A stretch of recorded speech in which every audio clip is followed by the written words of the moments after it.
Assalamualaikum warahmatullahi wabarakatuh, Sobat Inspira Frame yang baik hatinya. Nah, kemarin udah banyak ngobrol juga nih sama Kak Sarah tentang bagaimanakah lika-liku belajar gitu ya. Jadi menjadi perantau gitu di negeri orang.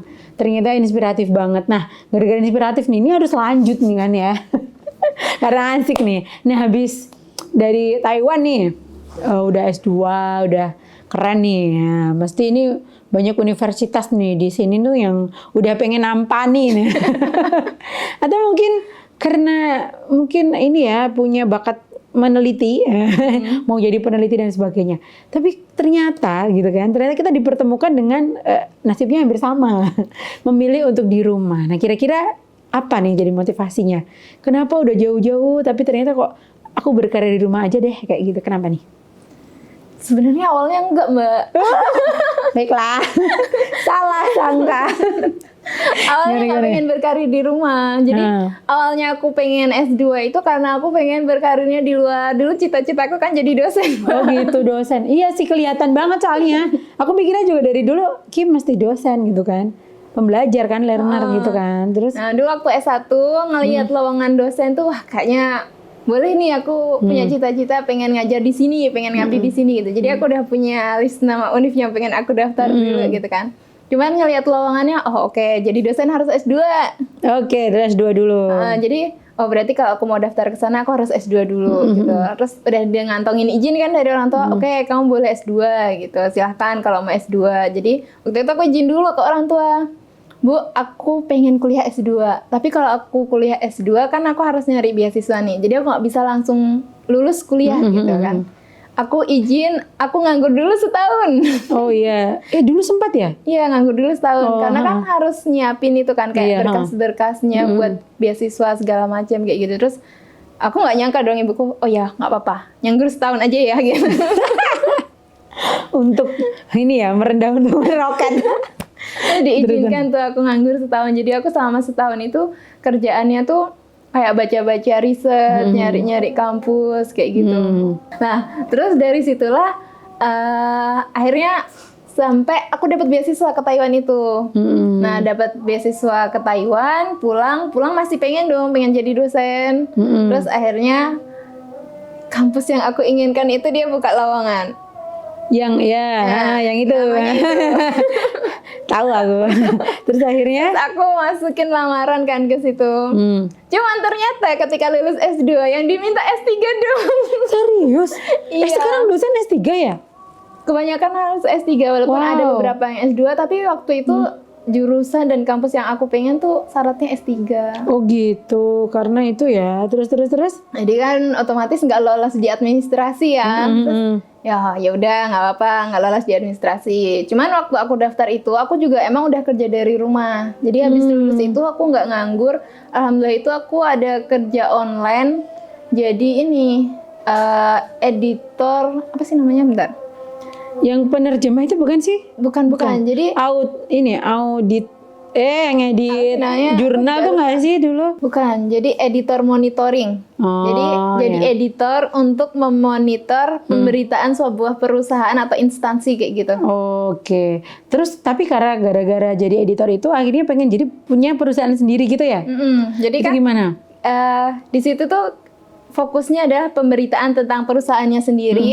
Terus perusahaan kompetitor itu seperti apa.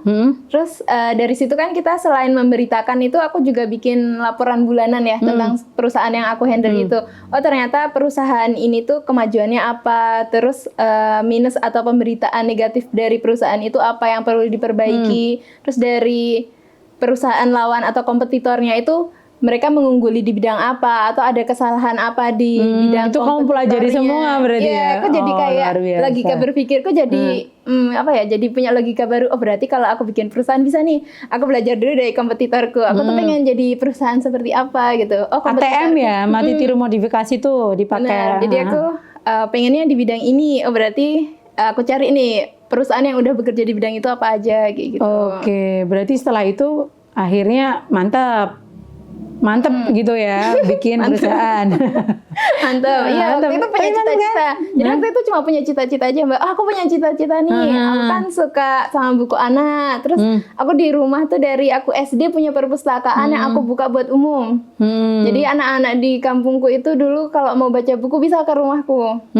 Jadi aku kan dulu suka diajak ibu itu beli buku ke toko loak tuh. Jadi bukuku tuh banyak meskipun bekas ya. Nah, teman-temanku tuh senang baca buku di situ dan aku jadi senang juga kan. Punya taman baca gitu kayaknya ya. Taman baca. Benar. Oke. Terus sekarang ngerasanya udah menikmati belum sih gitu loh? Di rumah itu ada min plusnya nggak kira-kira? Sekarang sangat menikmati. Apa min plusnya gitu? Mungkin kan kalau minusnya jelas ya kita tuh nggak dianggap kerja gitu nggak sih? Sering banget kayak gitu. Apalagi ngadepnya kan HP ya, kayak balesin chat klien. Bener. Jadi sering banget masih dianggap kamu tuh main HP mulu. Padahal kan kalau anak zaman sekarang emang kebanyakan kalau kerja online emang gitu ya, depan komputer, depan laptop. Terus apa lagi kira-kira? Terus negatifnya lagi, mungkin aku jadi kurang cakap kalau ketemu banyak orang itu kayak bingung ya, aku harus apa ini. Dia semakin ini ya, semakin menikmati kesendiriannya, keasikan sendiri gitu ya. Jadi plusnya apa plusnya? Temanku tuh jadi makin banyak, Mbak.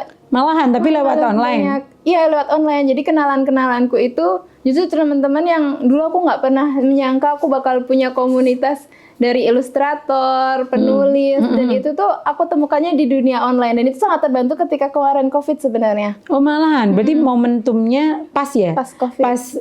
Pas lagi pengen bikin itu dari rumah, pas COVID juga gitu. Bener. Oh ya, berarti emang kayak udah dikasih petunjuk gitu nggak sih? Dikasih petunjuk, ya kayak beruntun gitu petunjuknya ya. Akhirnya ditekunin gitu. Nah, terus plusnya apa lagi?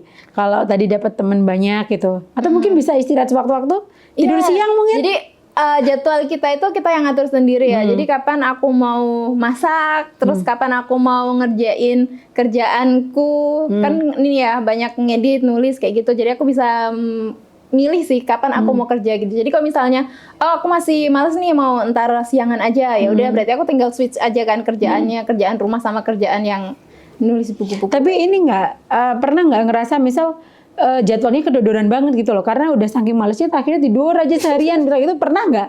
Atau ada tips tersendiri gitu?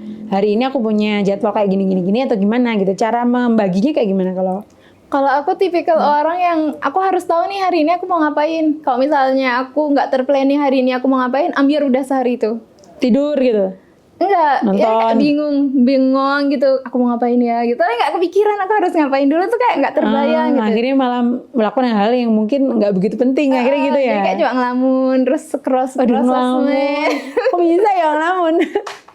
Jadi aku harus ini sih kayak punya list hari itu apa. Jadi aku terbayang, oh iya aku habis ini mau ini, selesai ini aku ini kayak gitu. Okay. Terus aku checklist gitu. Walaupun aku nggak yang serapi harus pakai jurnal kayak gitu sih. Kadang aku malah di nota belanja itu, jadi aku tulis di situ. Jadi selesai udah tinggal buang.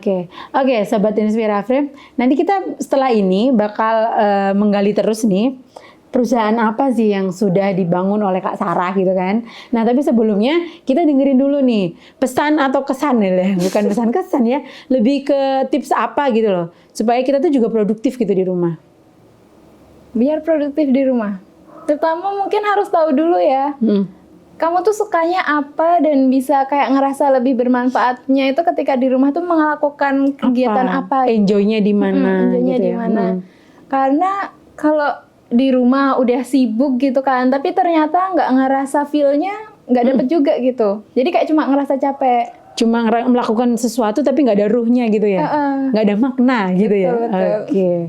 Oke, Sahabat Inspira Frame, hari ini kita ngobrolnya udahin dulu. Nanti setelah ini kita mau ngorek lagi soal perusahaan apa yang sudah dirintis oleh Kak Sarah. Kita lanjut di episode Inspira Frame yang akan datang. Oke? Wassalamualaikum warahmatullahi wabarakatuh.